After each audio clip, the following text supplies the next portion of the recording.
Finally, ito na yung hinihintay nating sagot sa matagal na nating concern, sa matagal na nating hinihintay at nakakatuwa na isipin na ang isang probinsya, to be more particular po, ay sa British Columbia ito.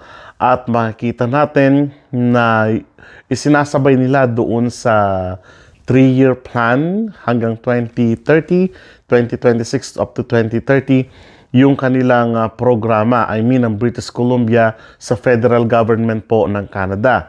So ang tinutukoy po natin dito ay para ma-lessen yung mga requirements natin kapag tayo po ay nagnanais na makarating dito sa Canada. Matagal nyo nang tinatanong sa akin, kailangan ba talaga ng IELTS o ng credential evaluation na hinahanap naman ng mga employer at ng bawat province dito sa Canada. So, nakakatuwang isipin na gumagawa ng way ang British Columbia para na sa ganon ma-alleviate yung sinasabi nilang mga unfair na mga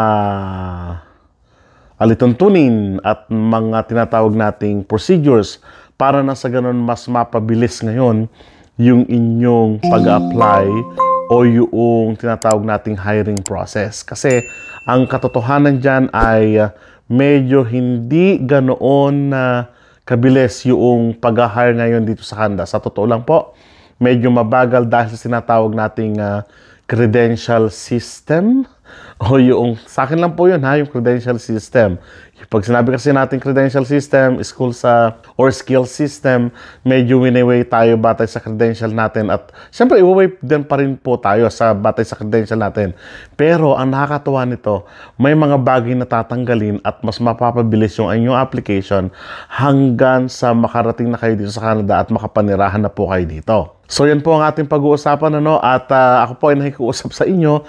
Please, kung matagal na po kayo nanonood dito sa ating YouTube channel, marami po tayong nagiging views pero hindi po umaangat yung ating subscription. Humihingi po ako ng favor sa inyo, paki-like naman po yung ating mga videos, yung ating channel mismo, and of course, paki-subscribe na rin po. Malaking bagay, malaking tulong po sa ating channel para ipagpatuloy po natin yung ating mga information about dito sa Canada, sa pagbibigay sa inyo ng mga information about dito sa buhay natin dito sa Canada, and syempre yung mga information about federal government, kung ano na ang nangyayari sa Immigration Canada.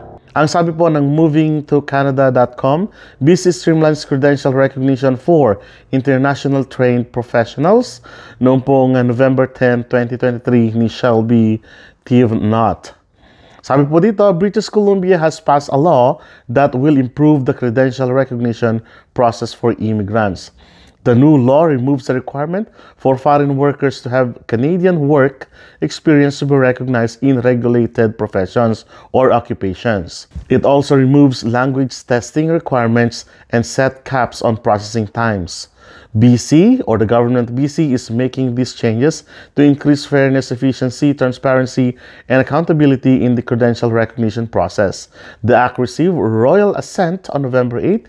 It is scheduled to come into effect in the summer of 2024.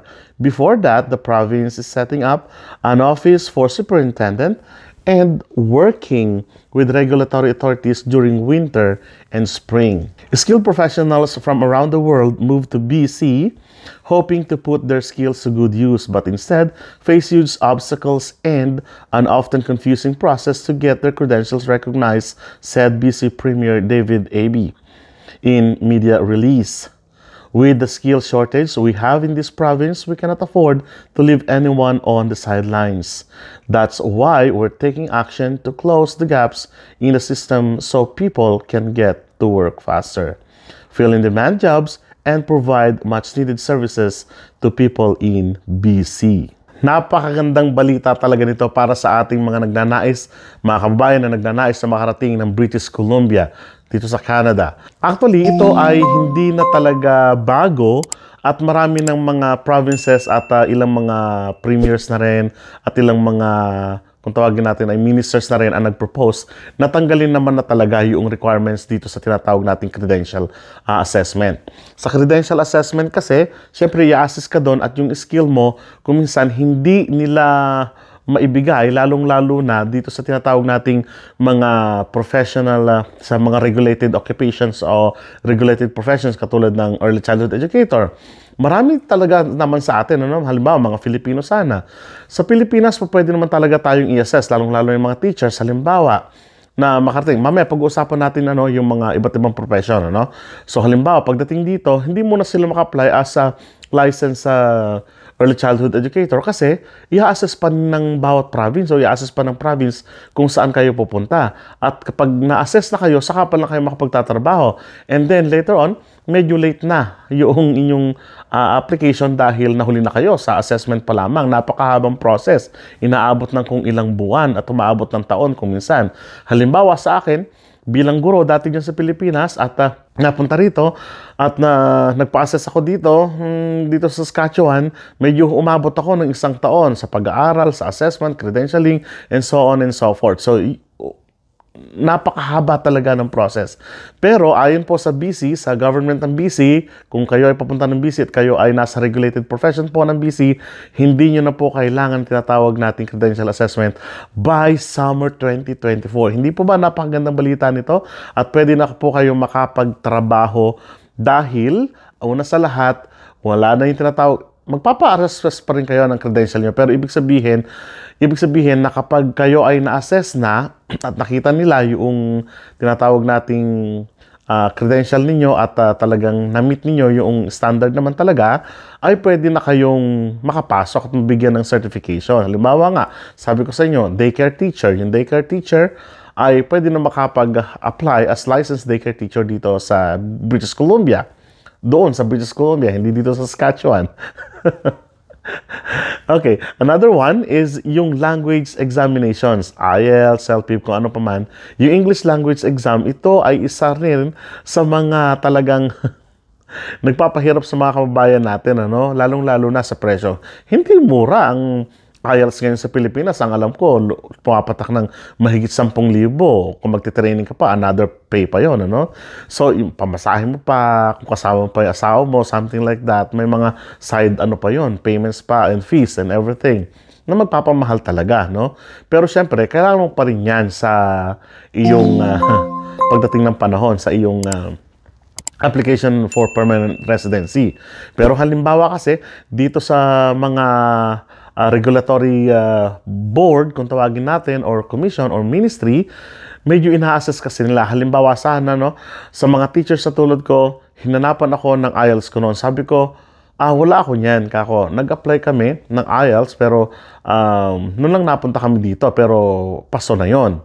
So, ang sabi nila, meron ba kayong certification from university na magsasabi na English yung standard na ginagamit niyo? Sabi ko, meron. So, nung paggawa ko ng certification, hindi na ako nag-IELTS. Pero, mga ganong sistema, pagdating ng panahon, after ng tinatawag nating winter, ngayon dito sa Canada, summer, papasok ngayong June, July, ibig sabihin, mag-i-start na sila sa tinatawag nating assessment batay sa skill nyo na, no? Siyempre, halimbawa nito, nga, sinabi ko sa inyo, kapag nakatapos kayo ng teaching doon, magpapa-submit lang kayo ng mga requirements at kapag na-meet nyo yung standard ng British Columbia, hindi nyo na kailangan mag-English exams, hindi nyo na kailangan na bumalik ulit sa pag-aaral, something like that.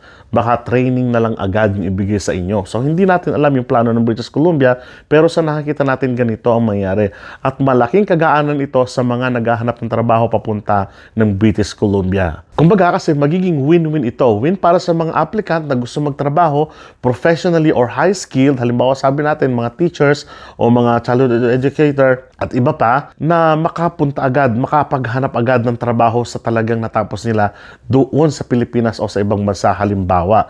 At win-win, sabi ko, kasi matutulungan din natin yung gobyerno, matutulungan nyo rin yung gobyerno ng British Columbia na mapunan yung kanilang kakulangan sa tinatawag nating high-skilled na mga manggagawa na kailangan naman talaga nila. So, tignan po natin yung mga high-skilled professions na kung saan po pwedeng maka-apply sa ganitong program ngayon ng gobyerno ng British Columbia sa darating na taon. BC improves credential recognition for 29 occupations.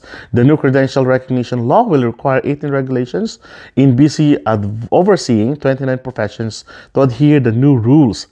The full list of occupations are listed below. Number 1 po, registered music teacher, professional engineer, professional teaching certificate holder, land surveyor, early childhood educator, landscape architect, Early Childhood Educator Assistant, Applied Science Technologies, Conditional Teaching Certificate Holder, Certified Technician, Social Worker, Veterinarian, Registered Clinical Social Worker, Lawyer, Professional Biologist, Architect, Applied Biology Technician, Notary Public, Registered Biology Technologist, Emergency Medical Assistant including paramedics, Professional Geoscientist, Chartered Professional Accountant, Registered Professional Forester, Associate Real Estate Broker, Registered Forest Technologist, Managing Real Estate Broker, Professional Agrologist, Real Estate Representative, Technical Agrologist. O hindi po ba nakakatuwa na kung saan mayroon na kayong choices sa tinatawag nating application ninyo?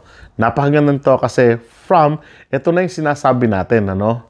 Na kung engineer kayo dyan sa Pilipinas, professional teacher kayo dyan sa Pilipinas, and agrologist kayo, scientist kayo, pag napunta kayo dito, i-assess lang yung papel ninyo, through yung sinatawag nating program nila, hindi nyo na kailangan mag-IELTS, hindi nyo na kailangan dumaan sa napakahabang proseso, hindi nyo na kailangan mag-back to zero para makuha nyo yung ilang mga requirements na kinakailangan nila, kundi mabibigyan na kaagad kayo ng certification which you can use and apply for a particular job here in British Columbia. So, ganun po yung kanilang programa sa susunod na taon na ilang buwan na lamang po, ilang buwan na lang ba?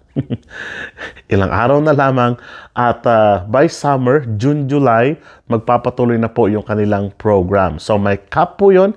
Ibig sabihin, mayroong limited na bilang, pero ano't ano pa ay pakaisa po kayo sa mga naghahanap ng ganitong programa ngayon. Remember po, hindi na kailangang i-assess yung inyong credential through doon sa napakahabang proseso. I-assess pa rin po kayo, siyempre, ano? Kahit anong bansa naman po yan. And yung English exam, ipanalangin natin na matuloy na talagang wala na siyang English exams. Kasi napagdaanan na po natin yan, nakakuha na tayo ng certification, nakakuha na tayo ng lisensya sa kanya-kanyang mga bansa natin. We know how to speak English. And sabi nila, it's unfair naman na uulitin uli yung English exams. And that is true naman po talaga. So sana po inainganyo kayo at malaking bagay po ito sa ating mga Filipino sa kasalukuyan na gusto makarating sa British Columbia. So maraming salamat po at kita-kita tayo sa mga susunod na vlog. Hanggang sa muli!